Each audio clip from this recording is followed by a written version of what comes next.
Welcome to Rich Conversations. This is another one of our Rich Reflections sessions where we're going to take about 30 to 50 minutes out of our day to simply just think more intentionally about our own life. And by doing this exercise, it will help us gain more clarity in the direction we want to be going and also the actions to take to get there. Through time, such a valuable exercise to practice habitually. So we're going to start this session how we do every session, and that's 5 minutes of breathing. This could be the best 5 minutes of your day. So I set a timer, 5 minutes, and all we're going to do is just sit upright and just breathe in and out. Focus on just the breath. And if thoughts come to mind, just simply let them pass. They're not important right now.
Just breathing in and out.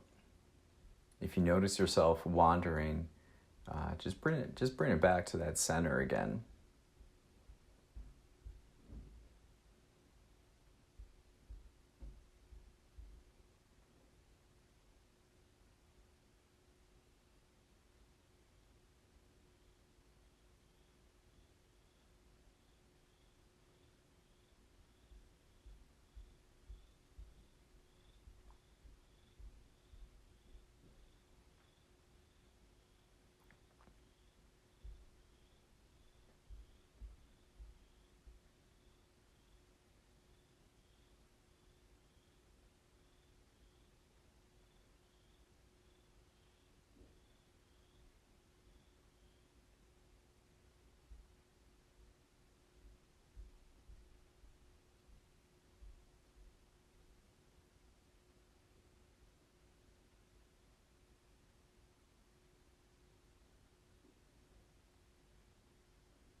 All right, we're back. That was 5 minutes of breathing. I feel like lately my alarm clock has been like absurdly high in volume. And I don't know if that's something it wasn't always like that. It wasn't always that loud. Now it's really loud. Very disruptive. Wake you up. Okay. How do we feel? We feel a little better. It's always helpful. And I find myself more and more recently of just like, whenever I'm feeling a little off or irritable or down, it's like, just go back to the basics. Let's just breathe in and out. And it seems to help a lot. It's something so foundational, but we don't really take the time to do it.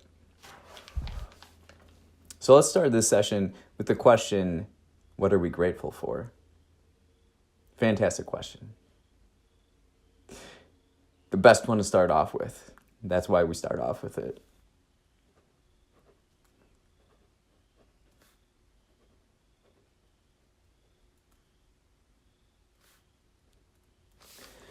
Today I'm in the office. This is my office. This is where I have access to Wi-Fi.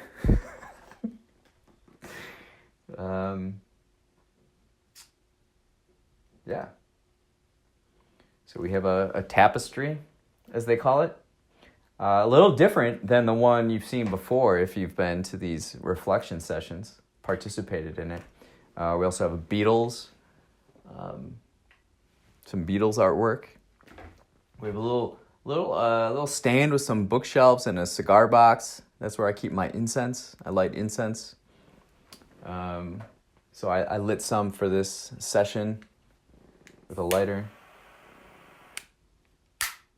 And here we are. So we're in the office. I'm in my swivel chair, feeling very flexible. What are we grateful for? How about a space like this? You know, like we can be grateful for so many different things. And something I'm grateful for is to have a dedicated space like this where I can do my work, do diligence in what I'm pursuing, and meet with people from all over the world. In this space, I've met with people all over the world. Isn't that crazy? From Africa to Asia to Europe to the West Coast to the East Coast of the United States. Pretty cool.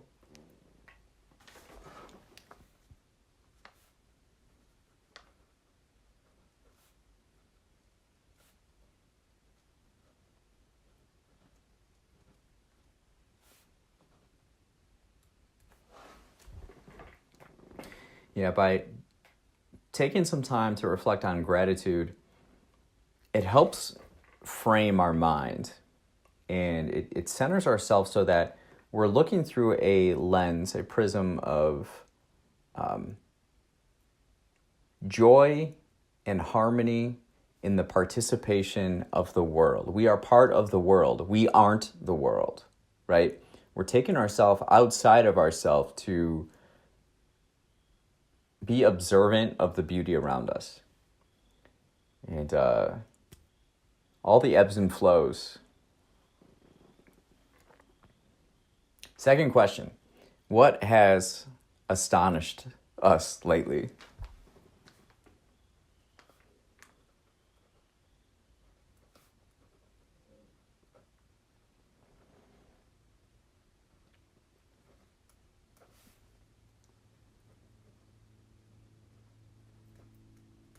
I feel like in passing, and just in every normal day, normal daily activity, information comes and goes. What of that information has stood out to you most, or has taken you by surprise and made you kind of reflect? That's what I mean by astonished.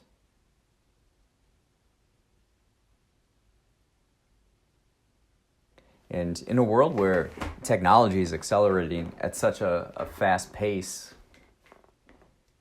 there can be, take your pickings of what's astonishing to you.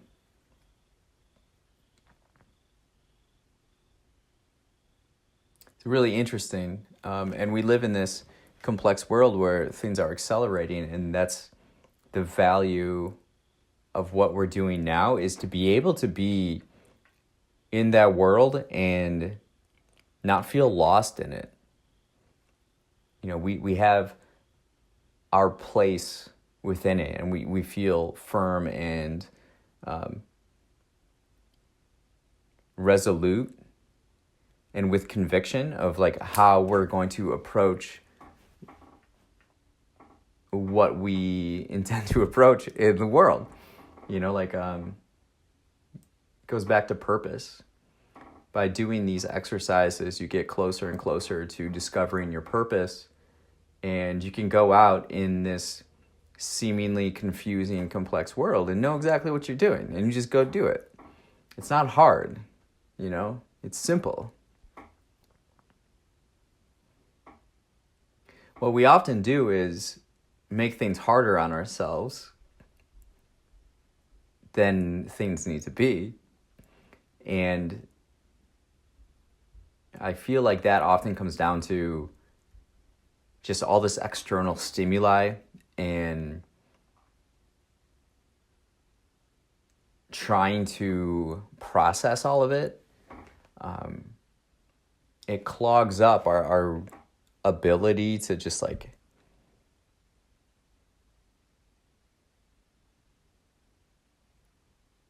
it's information overload. And then like a computer, you know, it crashes when you're asking too much of it, and it's not designed to handle all that information at once. That's what I think a lot of people feel and experience. What we want to do is take these steps and build these habits of taking a step back and clear the mind so that we can approach things clearly and be absorbing of the information that's around us and reacting to it, not in our heads trying to impose ourselves onto the world. Being more flexible.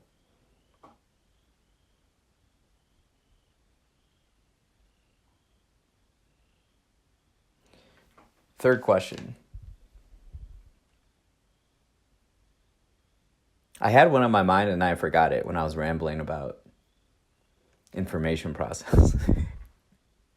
Summer. It's almost summer. It was raining pretty good last night. We got like close to 2 inches of rain. And now the sun's coming out and these frogs are singing.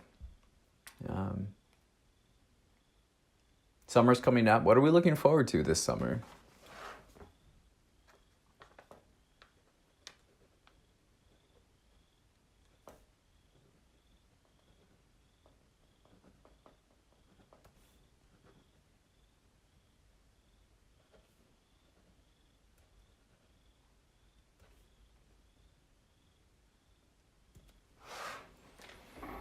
Do you have any trips coming up? Do you have any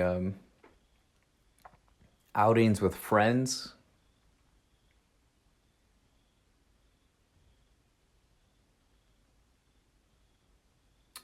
You know, June here. This is June. I'll be in Chicago later this month. Maybe go out on a boat on Lake Michigan. It'd be fun. Just spending time with friends and in good weather is fantastic. Makes you think, why am I not doing this all year round? Certainly in the Midwest, we think that.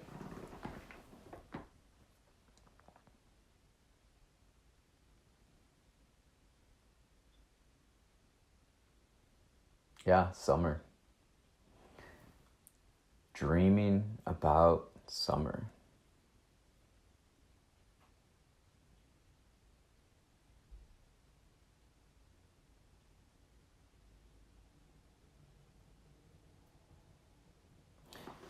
Now let's reel it in a little bit. And I'd like you to ask yourself, what do you want to be doing right now, today? What do you want to be doing?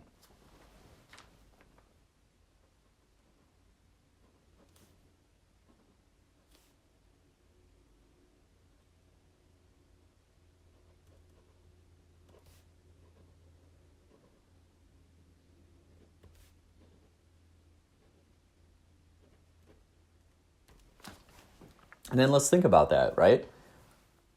Are you doing what you want to be doing?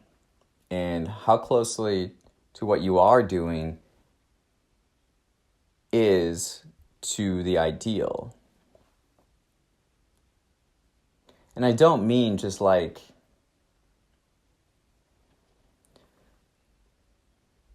I'd rather be in a chair on a beach with my feet in the water, drinking a Corona. Like that kind of imagery. I mean, like, what do you want to be doing in life? Not in general, but like specifically today. If that's what you want to be doing, that's fine. But I don't mean for your answer to go to like a cliche. Put some thought into it and really think like, what do I want to be doing today?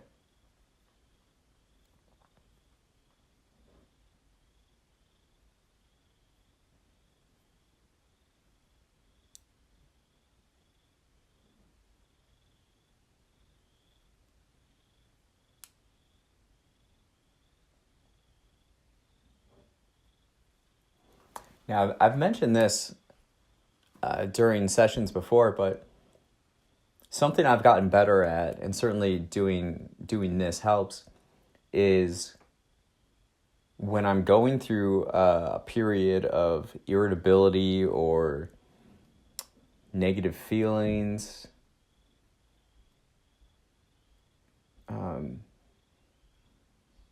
uncertainty, confusion, whatever, I stop and then I back up and I ask myself, okay, what factors are contributing to us feeling this way? And then asking, are they legit?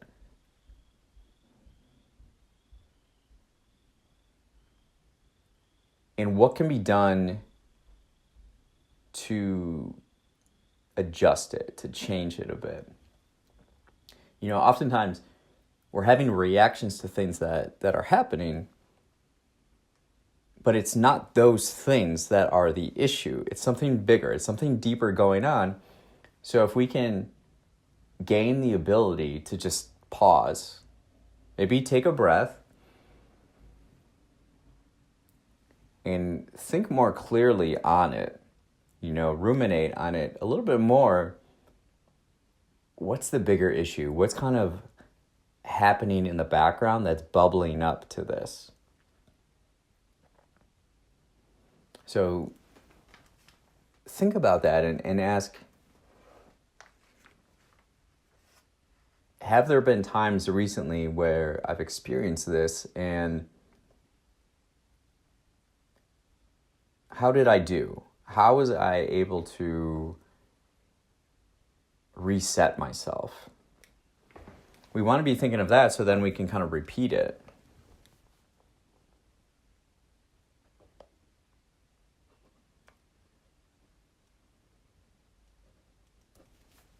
How much is the weather a culprit of it, you know? That might be a factor.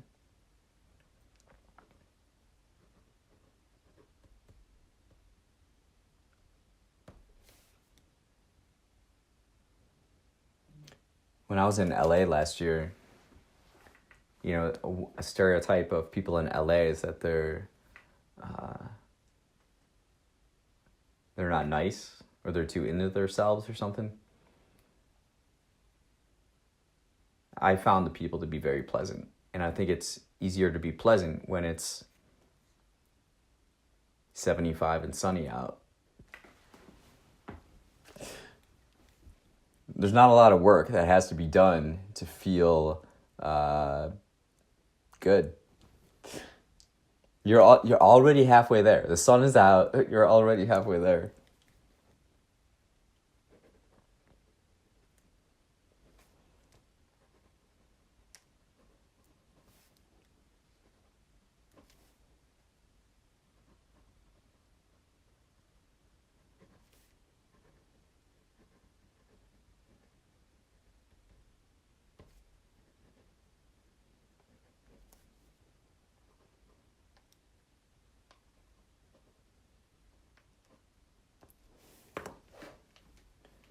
Something I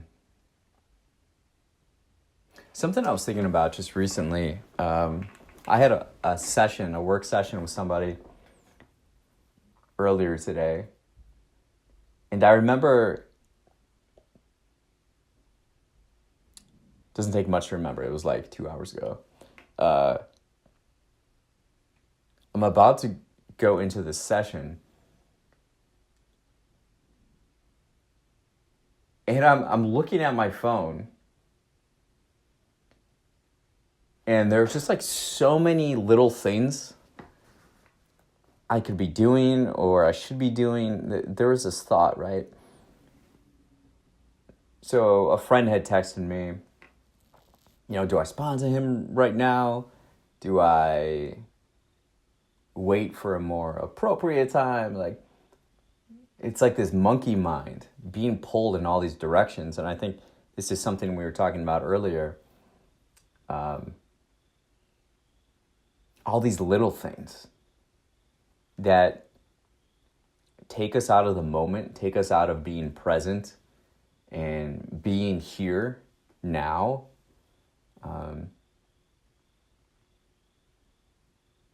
This is the world we live in. And if we're not doing stuff like this, if we're not taking a step back, if we're not able to pause and breathe and look at things more objectively, it can be a disaster. And so what we want is more people to practice these fundamentals, these very simple things, so that when they're approaching life, they're able to solve problems quicker, easier, more intuitively. It's really valuable. So in that moment, I did nothing. I focused on the session up ahead, and I will I'll text everybody at the same time later.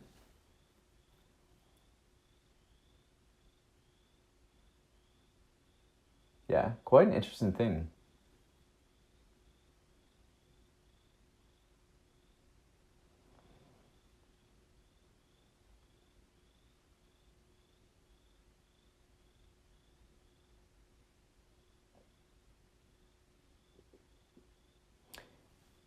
This next question, what music resonates with you right now?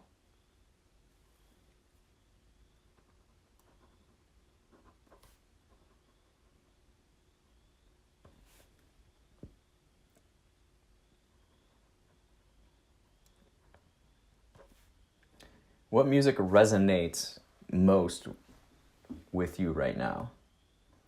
This could be genre, it could be artists, groups.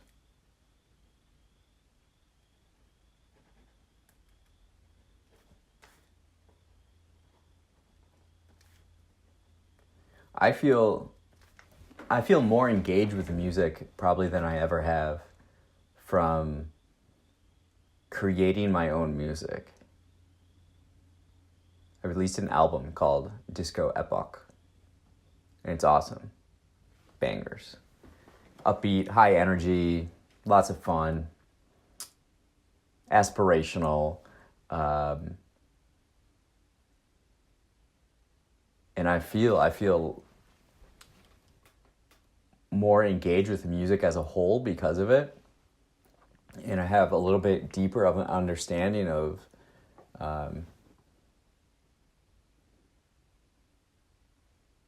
music itself. There's a difference when you make it versus, being more of a passive participant. It's interesting. But I think that starts with the simple question of like, what music resonates with us? Do we want something chill? Do we want something high energy? Do we want something with these kind of lyrics compared to those kind of lyrics?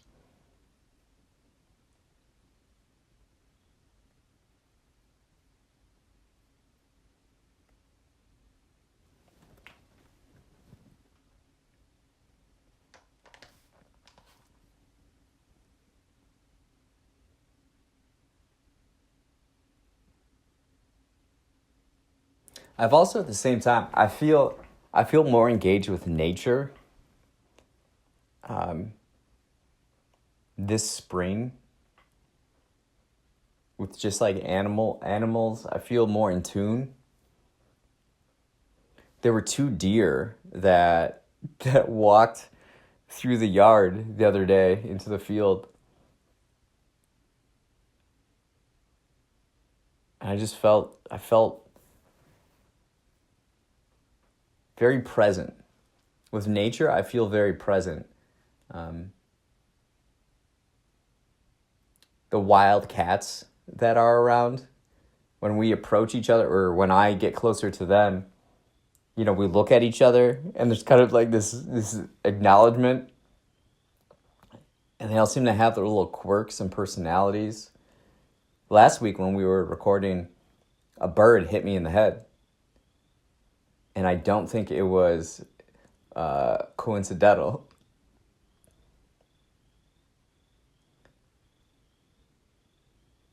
I feel a connection.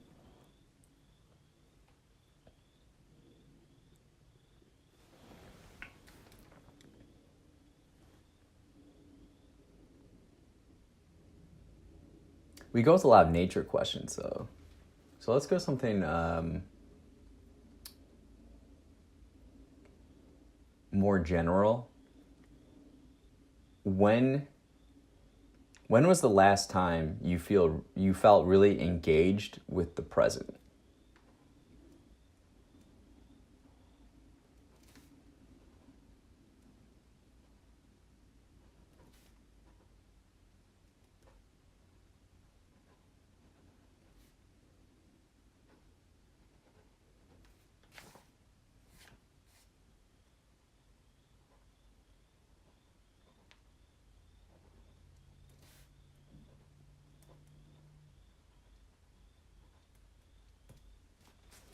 Yeah, being present, being aware. I have this book laying around on my desk here. It is Sacred Hoops by Phil Jackson, coach of the Chicago Bulls, Los Angeles Lakers to their many championships. His whole focus was that we be aware of the present and we act within the present.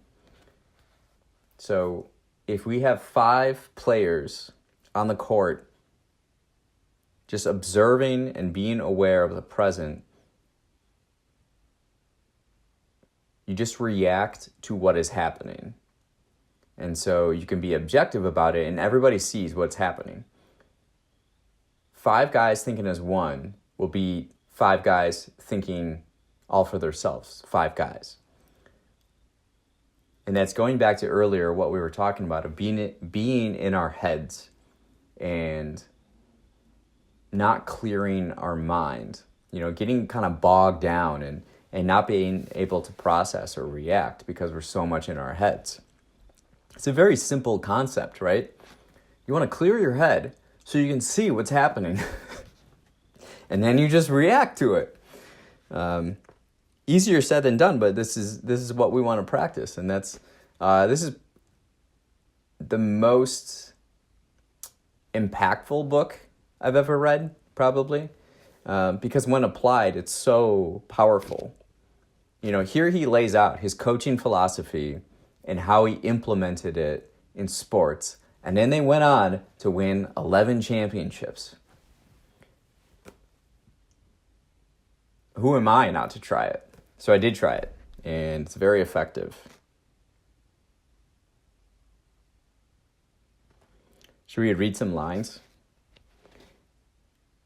Visualization is an important tool for me. Coaching requires a free-ranging imagination. Before each game, I usually do 45 minutes of visualization at home to prepare my mind and come up with last-minute adjustments. Embrace them in the light. These are just random lines that I highlighted. I find interesting.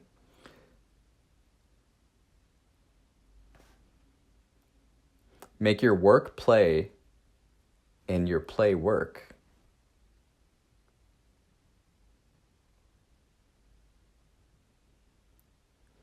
My primary goal during practice is to get the players to reconnect with the intrinsic joy of the game. Some of our most exhilarating moments as a team come from these times. That's certainly true for Jordan, who loves practice, especially the scrimmages, because it's pure basketball, nothing extra.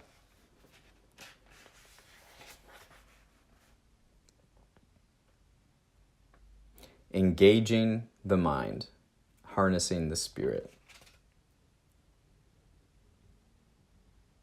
I read the first 7 chapters of this as an audiobook, and I put it on YouTube, and Simon & Schuster, the publisher, forced YouTube to take it down for copyright violations.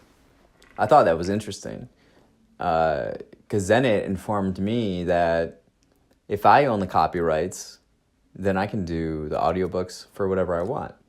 So I don't have these copies around, but like my edition of The Great Gatsby, my edition of the picture of Dorian Gray, and my originals as well. Technically, it's public domain, so anybody can use it. But what's the most impactful book that we've read?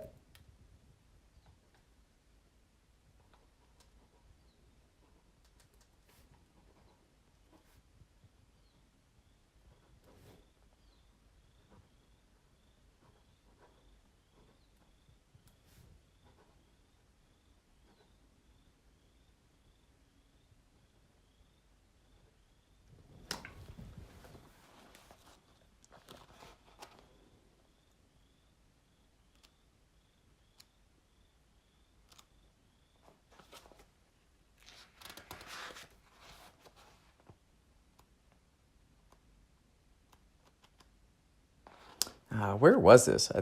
I was looking for...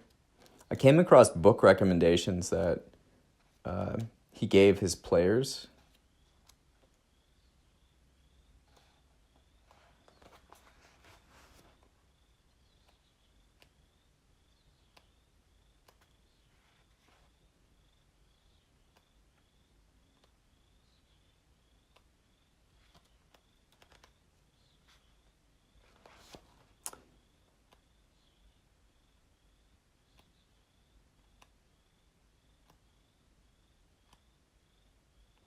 Yeah, what's the most impactful book we've ever read?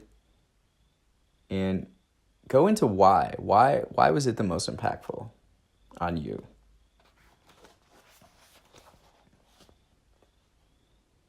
All right. Titles I've handed out include Fever, 12 Stories by John Weidman for Michael Jordan, Ways of the White Folks by Langston Hughes for Scottie Pippen, On the Road by Jack Kerouac for Will Perdue, All the Pretty Horses by Cormac McCarthy for Steve Kerr, Beavis and Butthead, This Book Sucks by Mike Judge for Stacey King. In some cases, I've selected books that explore spiritual issues. B.J. Armstrong has read Zen Mind, Beginner's Mind. One of my favorite books. That's a good one. While John Paxton bravely struggled through Zen and the art of motorcycle maintenance. Horace Grant became an avid reader after devouring Joshua, A Parable for Today by Joseph F. Grisone. Craig Hodges was inspired by Way of the Peaceful Warrior, Dan Millman's book about an athlete who turns inward to rediscover his competitive spirit. Yeah, I remember reading this book. I usually read it once a year, so I think I'm due. Usually it's sometime in the spring or summer that I read Sacred Hoops. It's a great reminder. I think we should all have a book that we go to every single year, like an annual basis, to just refresh ourselves, recenter ourselves. So let's ask that question here. What book do we or would we like to read annually?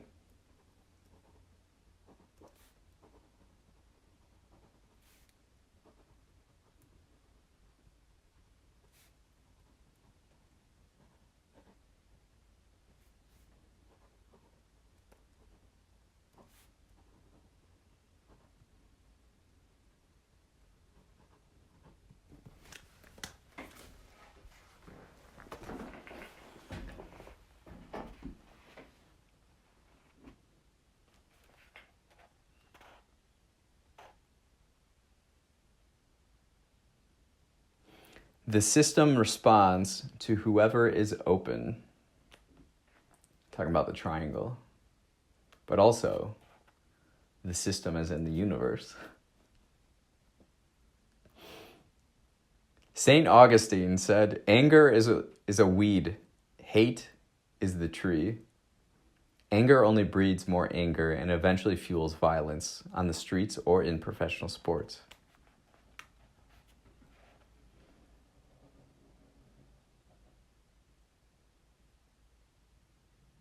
The challenge of warriorship is to step out of the cocoon, to step out into space by being brave and at the same time, gentle.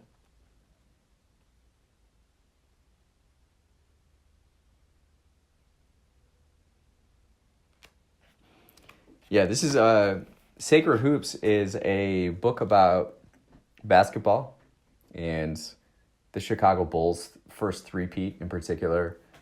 But it's also a great spiritual guide.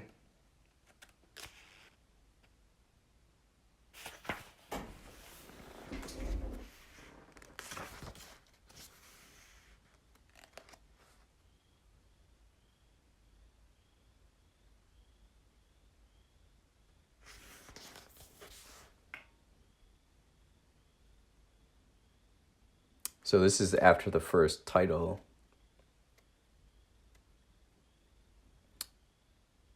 The partying. But this is something special you have shared in which you'll never forget. This will be yours forever, and it will always be a bond that will keep you together. I want to thank you all personally for this season. Now, let's get back to the party. Ooh, a little Lao Tzu quote in here. A good merchant hides his goods and appears to have nothing. A skilled craftsman leaves no traces. Classic.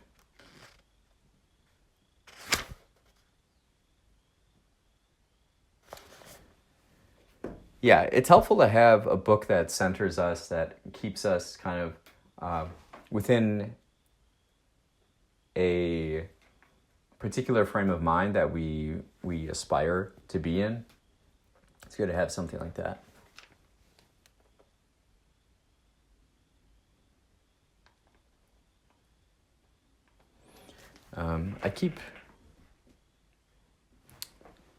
I keep some fun books around here. Not too many in the office, but some. Let's wrap this up though. I gotta get out of the office. You ever feel that? Like, you can have an office, that's cool, but you know what's nicer than being in an office? Being out of the office. So what are we energized for in the next week?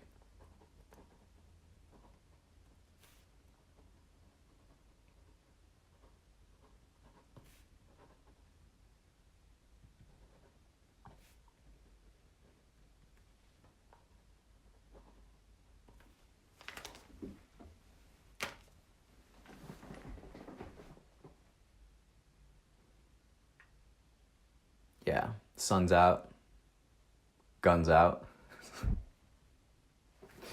Let's make this next week a strong one. Keep aligned in that framework of gratitude where you're observing the world, you're a part of the world. You aren't the world, but you're asking yourself, how can I play a role? How can I be here? And you execute your purpose within that. That's where we want to be. So thank you for being here. I appreciate it. Through time, you'll see the results, and it's like so clear. It's so clear how the small habits you've been building for such a long time, how they've transformed you and transformed your life. It's incredible. So keep at it, and I'll see you next time. Inspire the future.